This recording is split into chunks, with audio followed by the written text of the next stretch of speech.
우리가 앞 시간에 5절에서 9절 말씀을 통하여서 에스겔 선지자가 여호야긴 왕의 애가를 지어서 노래한 말씀을 묵상을 해봤습니다. 1절에서 4절에 여호아하스 왕도 그렇고 5절에서 9절에 여호야긴 왕도 맥락은 같은 면이었습니다. 그죠? 유다라고 하는 나라가 자신들 힘으로 존속하고 어떻게 하든 주변의 열국들 가운데서 생존하려고 몸부림을 쳐봤어요. 그러나 결국은 어떻게 돼요? 주변 열방들에 의해서 왕들이 폐위당하고 왕들은 애굽으로 끌려가고 바벨론으로 끌려가서 생을 마감하는 그런 참혹한 비참한 종말을 맞이하는 것을 에스겔이 애가를 지어서 지금 노래를 지어서 기록하고 있는 거예요. 자, 이제 마지막 부분 10절에서 14절 말씀입니다.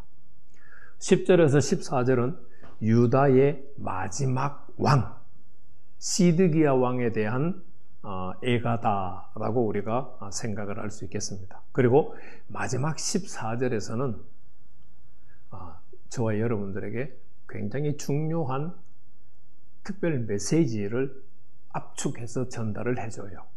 살펴보도록 하겠습니다. 자, 10절 말씀입니다. 내 피의 어머니는 물가에 심겨진 포도나무 같아서.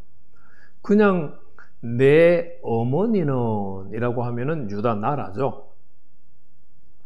근데 갑자기 중간에 피의라고 하는 표현이 들어가 있어요.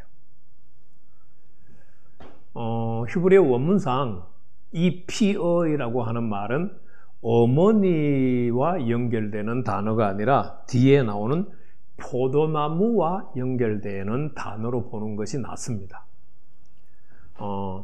허성갑이라고 하는 분이 그 히브리어로 구약 성경을 번역했는데 그거는 내 어머니는 물가에 심겨진 내 포도원에 있는 포도나무 같아서 피의라고 하는 말을 내 포도원에 있는 이라고 번역을 했어요. 포도원에 있는 포도나무 같아서 피러 럭맨이라고 하는 분이 계시는데 그분은 내 어머니는 물가에 심겨진 내 피 속에 있는 포도나무 같아서 라고 피라고 하는 단어를 살려서 내 피 속에 있는 포도나무라고 번역했어요.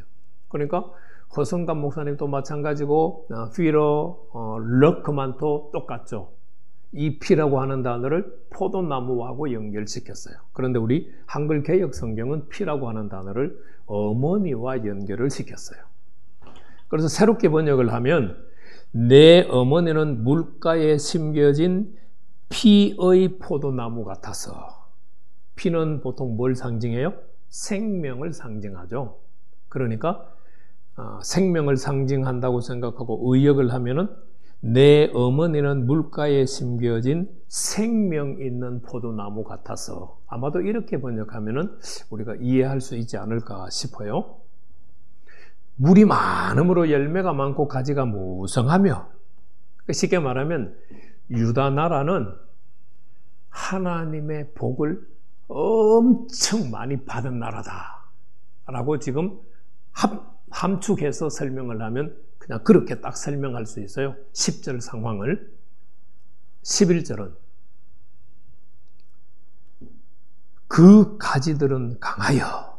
자, 이 가지들은 10절의 포도나무는 유다 나라 자체를 가리키고 포도나무 가지는 왕이나 백성들을 가리킨다고 우리가 그냥 이해를 하면 되겠죠. 그런데 본문에서는 유다의 마지막 왕을 설정하고 있기 때문에 시드기야 왕을 가리킨다 이렇게 설명할 수 있죠.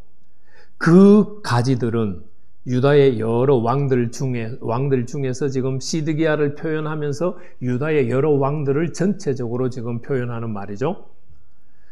그 가지들은 강하여서 권세 잡은 자의 규가 될 만한데, 다시 말하면 용맹하고 뛰어난 세계를 다스릴 수 있는 왕이 될 만한데, 황제가 될 만한데 라는 그런 의미죠.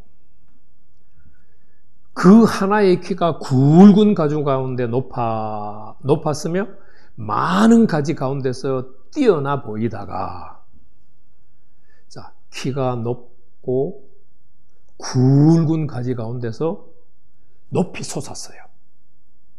그러니까 평균적으로 평균 가운데서 높이 솟았어요. 또 많은 가지 가운데서 뛰어났어요.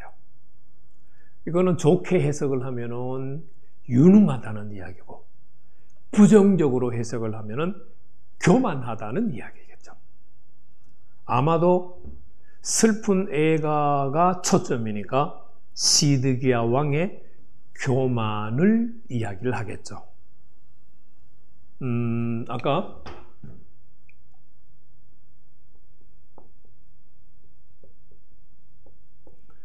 여호야긴 왕,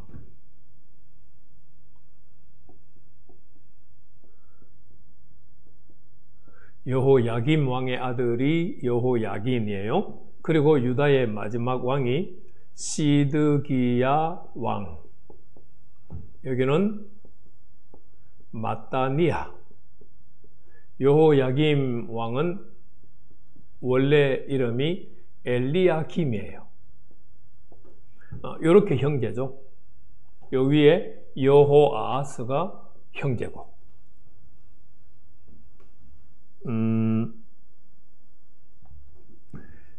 시드기야 왕은 바벨론의 느부갓네살 왕이 여호야긴 왕을 사로잡아 갔어요. 그리고 바벨론 왕이 유다의 마지막 왕을 세웠는데, 마따니아를 왕으로 세우면서 시드기야 왕이라고 왕명을 바꿔줬어요. 그리고 우리가 이제 17장에서 공부를 했어요. 17장이 시드기야 왕을 다뤄주고 있는 본문이잖아요. 시드기야하고 언약을 맺어서 맹세를 했어요. 요즘 말로 표현하면은 군신 관계에 조약을 맺은 거예요. 그러면은 시드기야 왕은 바벨론 왕을 잘 섬기면서 바벨론 왕의 뜻을 따라서 유다를 통치를 해야죠. 시드기야 왕이 자기 마음대로 하면은 당장 바벨론 왕의 공격이 들어오겠죠. 우리가 대략 보면은 시드기야 왕이 아마도 9년 가까이, 열왕기하 왕하 20장 2절 하반절 말씀, 그리고 왕하 25장 1절 말씀을 보면, 열왕기하 24장 20절 말씀은 뭐냐 하면은 시드기야가 바벨론 왕을 배반했더라 라는 말이에요. 배반했다. 그런데 25장 1절 말씀을 보면 시드기야 왕 9년째에 바벨론 왕이 예루살렘을 치러 올라왔더라. 그리고 예루살렘을 에워쌌어요. 9년째. 시드기야 왕 9년째. 이거를 보면은 시드기야 왕이 바벨론 왕과 조약을 맺어서 왕으로 세움받고 난 다음에 9년 가까이 바벨론 왕을 잘 섬겼다는 것을 우리가 알 수 있어요. 그런데 오늘 11절, 그 하나의 키가 굵은 가지 가운데 높았고 많은 가지 가운데서 뛰어나 보였다. 이것을 이제 교만하다라고 해석을 했어요. 교만해지니까 어떻게 돼요? 바벨론 왕을 배반하게 되는 거죠. 그래서 12절 말씀에 분노 중에 뽑혀 땅에 던짐을 당했다라고 하는 말이 바벨론 왕이 배반한 시드기야에게 분노한 장면을 이렇게 지금 묘사를 해주고 있는 거예요. 바벨론 왕이 분노해서 어떻게 했어요? 시드기야 왕을 공격을 해서 폐위를 시키는 장면이에요. 12절이.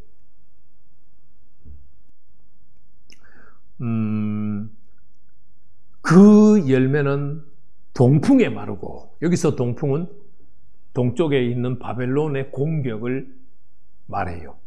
바벨론이 유다를 공격해서 예루살렘을 에워싸니까 어떤 형태가 되는 거예요? 강한 가지들은 꺾이고 말라 불에 타버렸다. 그러니까 예루살렘 자체가 멸망하게 되는 장면을 예가로 지금 설명을 한 거죠. 느부갓네살 왕이 바벨론 왕을 배반하자 바벨론 왕이 군대를 이끌고 와서 시드기야 9년째에 예루살렘을 공격하기 시작해서 예루살렘을 포위했어요. 그리고 몇 년째에 망해요? 시드기야 11년째에 멸망해요. 멸망. 그러니까 대략 2년 정도 포위를 하고 있다가 포위되었다가 결국은 예루살렘이 함락이 돼요. 그 예루살렘이 함락되고 난 다음에 바벨론의 포로로 끌려가서 살게 되는 장면을 13절에서 설명을 해주고 있어요. 이제는 광야, 메마르고 가물이 든 땅에 심어진 바 되고. 무슨 얘기예요? 아무도 도와주는 왕이 없어요. 시드기야 왕이 바벨론의 느부갓네살 왕하고 조약을 맺었을 때는 군신 관계에서 시드기야 왕이 충성을 다할 때는 바벨론 왕이 보호해주고 도와주고 지켜줬어요. 그러나 시드기야 왕이 배반하고 난 다음에는 아무도 이제는 도와주거나 지켜주는 사람이 없어요. 광야의 메마른 땅에 그냥 혼자 서 있는 죽어가는 나무하고 같은 모습이 돼버렸어요. 그리고 이제 14절 말씀은 8장부터 시작된 두 번째 단락의 전체적인 결론을 딱 한 절로 축약해 준다고 이해를 해도 돼요. 물론 19장의 1절부터 13절까지의 결론을 맺는 절이라고도 볼 수 있고, 두 번째 단락 8장 1절부터 19장 18절 말씀까지 13절 말씀까지 두 번째 단락 전체 내용을 집약해서 표현하는 말이다라고도 우리가 이해할 수 있어요. 어떤 말이죠? 불이 그 가지 중 하나에서부터 나와 그 열매를 태웠다. 그 가지 중 하나에서 나왔다. 뭐예요? 유다라고 하는 나라의 왕들 중에서 불이 나왔다는 거예요. 그냥 쉽게 표현하면은 유다가 망하게 된 것은 유다 나라가 스스로 함정을 받고 스스로 망할 길을 선택했다는 말이에요. 불이 그 가지에서 나왔다고 하는 말은.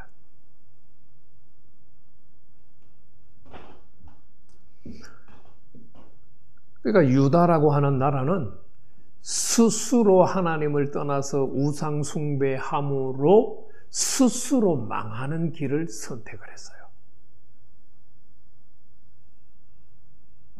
하나님께서 언약을 맺으시고 그 언약을 잘 지키면은 하나님이 주신 약속의 땅에서 오랫동안 잘 살게 해주신다고 하셨잖아요. 그러나 이스라엘 족속들이 그 하나님과 언약을 맺고도 그 언약을 지키지 않고 우상을 숭배하고 하나님을 대적하며 살았어요. 그것이 스스로 선택했다라는 말이에요. 그 가지 중에서 불이 나와서 열매들을 다 태웠다고 하는 말은 그 말이에요. 그러자 어떻게 됐어요? 권세 잡은 자의 규가 될 만한 강한 자가 없도다. 그러니까 하나님 스스로 망할 길을 선택을 했으니까 뛰어난 왕이 없어요. 주변에 있는 열국들을 다 정복을 해서 통일해서 하나님이 주시는 어마어마한 권세를 누리며 살아갈 그런 왕이 아무도 세워지지 못한 것을 얘기를 해주고 있어요. 이것이 예가고 후에도 애가가 될 것이다 라고 하는 말로 두 번째 단락을 8장 1절부터 19장 14절까지 긴 단락을 마무리하고 있어요. 이 마무리하는 마지막 14절을 다시 한번 생각을 해보세요. 유다 나라는 왜 망했다고요? 스스로 망하는 길을 선택했어요. 하나님과 언약을 맺었으면 하나님의 언약을 붙들고 살아야죠. 그런데 유다 나라는 하나님과 언약을 맺고 하나님의 언약의 말씀대로 안 살고 우상을 숭배하며 가나안 땅 족속들과 혼인동맹 등 당당 다 섞여가지고 그들의 가증스러운 일을 하면서 살았어요. 그게 그들이 망하는 길로 들어가도록 만든 것이에요. 그래서 거기에서는 뛰어난 왕이 나올 수가 없어요. 하나님이 복을 주시고 하나님이 길을 열어야 뛰어난 왕이 나오죠. 그런데 가나안 족속들이 섬기던 우상을 섬기고 가나안 족속들이 살던 가증스러운 삶을 이스라엘 족속들이 살고 있는데 거기에서 뛰어난 왕이 나올 수가 없죠. 결국 유다의 종말에 오면 시드기야 왕이 어떻게 돼요? 바벨론 왕에게 끌려가요. 바벨론 왕 앞에 시드기야가 끌려가 있을 때 아들들이 다 죽임당해요. 그리고 시드기야 왕은 두 눈이 뽑혀요. 그 상태로 바벨론에 끌려가서 살다가 죽어요.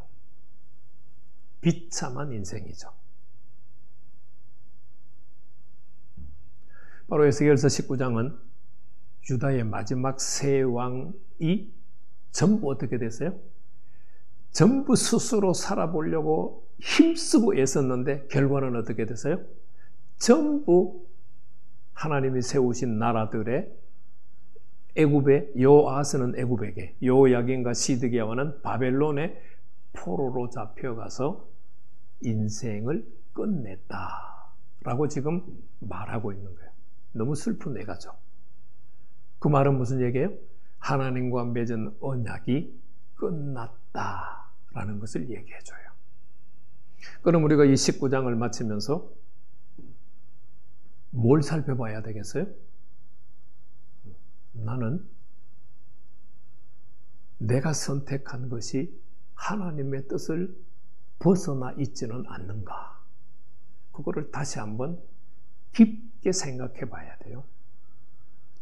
지금 여러분들이 선택해야 되는 일들 아니면 선택해서 하고 있는 일들이 정말 하나님의 뜻 안에 있는 일인가를 한번 살펴봐야 되겠죠? 하나님 안에서 주어진 일이면 힘들어도 믿음으로 해야 돼요. 그러나 내 욕심으로 선택한 일이라면 지금이라도 멈추는 것이 지혜로운 것일 수 있겠죠?